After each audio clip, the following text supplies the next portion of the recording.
মদিনার সবচেয়ে সুন্দরী একটি যুবতী মেয়ে যাকে বলা হয় হুরে মদিনা। এই হুরে মদিনা যখন ইন্তেকাল করলেন ও আল্লাহর হাবিব, আমি ওই রাতে তার কবর খননের কাজে নিয়োজিত হয়ে যাই।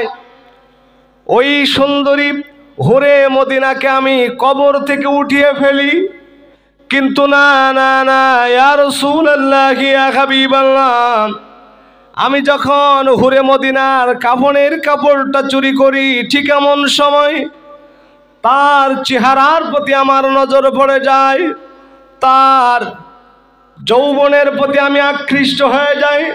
শয়তানের ওয়াসওয়াসায়, শয়তানের কুমন্ত্রণায় ইয়া রাসূলুল্লাহ ইয়া হাবিবাল্লাহ আমার যৌবনে জোয়ার সৃষ্টি হয়ে যায়। ঠিক তখনই আমি ওই হুরে মদিনার সঙ্গে ওইখানে ব্যভিচার করে ফেলেছি। যখন রক্ত বের হয়ে যাচ্ছে, আল্লাহর আরশ তখন থরথর করে কাঁপা শুরু হয়ে গেছে। আল্লাহর নবীর বাড়ির সামনে একটি নওজোয়ান যুবক ছেলে ডুগরে ডুগরে কাঁদছে। আখিরি জামানার পয়গম্বর দিনের নবী আমার হযরত ওমরকে ডাক দিয়ে বলেন, ইয়া ওমর। ওমর বলেন, লাব্বাইকা ইয়া রাসূলুল্লাহ। ও আল্লাহর নবী, কোন কারণে আপনি আমাকে ডাকছেন? আল্লাহর নবী বলেন, আমার বাড়ির সামনে হুজরার সামনে দেখো একটা নওজোয়ান যুবক ছেলে ডুগরে ডুগরে কাঁদছে। ওমর যে যুবক ছেলেটিকে বিশ্ব নবীর কাছে নিয়ে আসলেন। আর আখিরি জামানার পয়গম্বর দিনের নবী আমার বললেন, ইয়া আইয়ুহাস শাবাব, ওহে যুবক, তুমি কাঁদছো কেন? তোমার কান্নার কারণ কি? আমি আখিরি জামানার পয়গম্বর দিনের নবী জানতে চাই। তারপরেও কাঁদছে, ডুগরে ডুগরে কাঁদছে, কথা বলতে পারছে না। বিশ্ব নবী আমার বলেন, ওহে যুবক, তুমি লজ্জা করো না, টেনশন করো না, আর কান্নাকাটি করো না। আমি আখিরি জামানার পয়গম্বর, আমাকে বলো কেমন অপরাধ তুমি করেছো? যুবক তখন বলেন, ইয়া রাসূলুল্লাহ ইয়া হাবিবাল্লাহ, মানুষ যখন মারা যায় তার আপনজনেরা তাকে কবরস্থ করে বাড়িতে ফিরে আসে। ও আল্লাহর নবী, ঠিক ওই রাতে আমি তার কবরের পাশে যাই আর আমি তার কবরটা খনন করা আরম্ভ করে দিই। ইয়া রাসূলুল্লাহ ইয়া হাবিবাল্লাহ, কবর খনন করার পরে আমি তার লাশটা উপরে উঠিয়ে ফেলি। ওঠানোর পরে তার কাফনের কাপড়টা আমি খুলে ফেলি। ও আল্লাহর নবী, এই কাফনের কাপড় আমি চুরি করি একদিন দুই দিন নয়, 7 বছর ধরে আমি এই কাজের কাজী। ও আল্লাহর নবী, আমি কাফনের কাপড় চুরি করি। কিন্তু কি আশ্চর্য ব্যাপার, কয়েকদিন পূর্বে এক আশ্চর্যজনিত ঘটনা ঘটে গেল। ইয়া রাসূলুল্লাহ ইয়া হাবিবাল্লাহ, মদিনার সবচেয়ে সুন্দরী একটি যুবতী মেয়ে যাকে বলা হয় হুরে মদিনা। এই হুরে মদিনা যখন ইন্তেকাল করলেন ও আল্লাহর হাবিব, আমি ওই রাতে তার কবর খননের কাজে নিয়োজিত হয়ে যাই।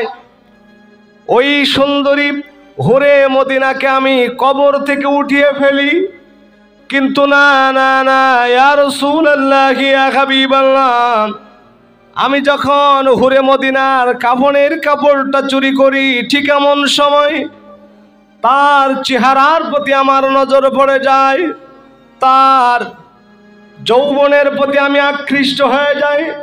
শয়তানের ওয়াসওয়াসায়, শয়তানের কুমন্ত্রণায় ইয়া রাসূলুল্লাহ ইয়া হাবিবাল্লাহ আমার যৌবনে জোয়ার সৃষ্টি হয়ে যায়।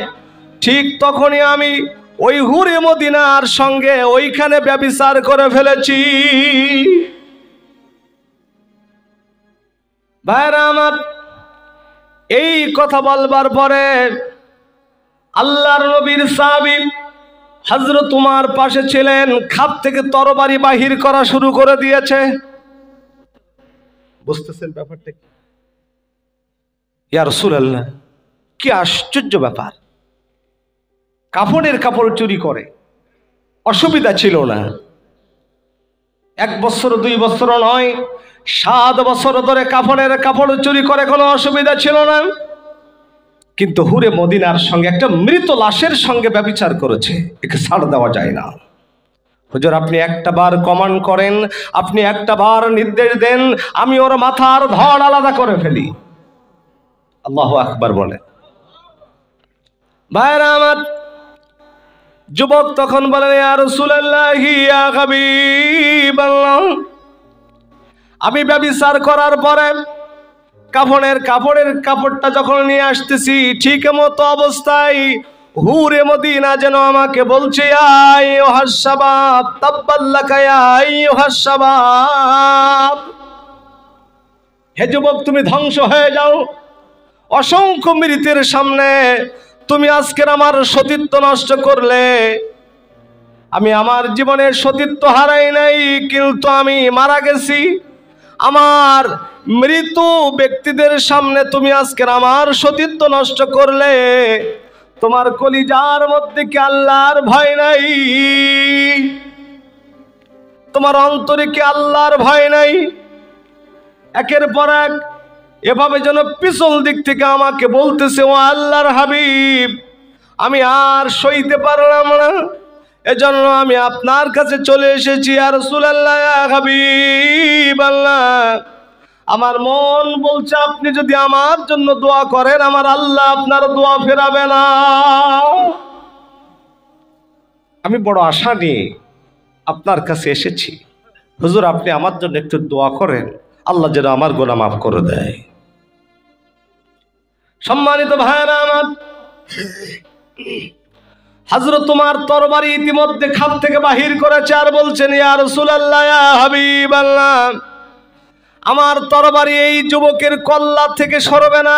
হুজুর, আপনি একটাবার হুকুম করেন, আমি ওর মাথার ধড় আলাদা করে ফেলবো। রাসূল বললেন, মা থামো, দেখি না, আমি যুবককে একটু কিছু বলি। যুবককে কাছে টানলেন। কথা বুঝতেছেন ভাই? কাছে টানলেন। কাছে টানবার পরে যুবককে বলছেন, যুবক, তুমি যে অপরাধ করেছো, আমার আল্লাহ তোমাকে মাফ করবে না, যাও এখান থেকে বিদায় নাও। সম্মানিত ভাইরা আমার, যুবক বাড়িতে ফিরে আসলেন। মনে মনে ভাবে, আমার রাসূল বলেছেন, ইন্না ফিল জান্নাতি লা গুরফা ইউরা যাহিরু মিন বুতুনিহা ওয়া বুতুনুহা মিন যুহুরিহা। فقام إليه العرب فقال لمن هي يا نبي الله؟ قال هي لمن أطاب الكلام وأطعم الطعام وأدام الصيام وصلى لله بالليل والناس نيام।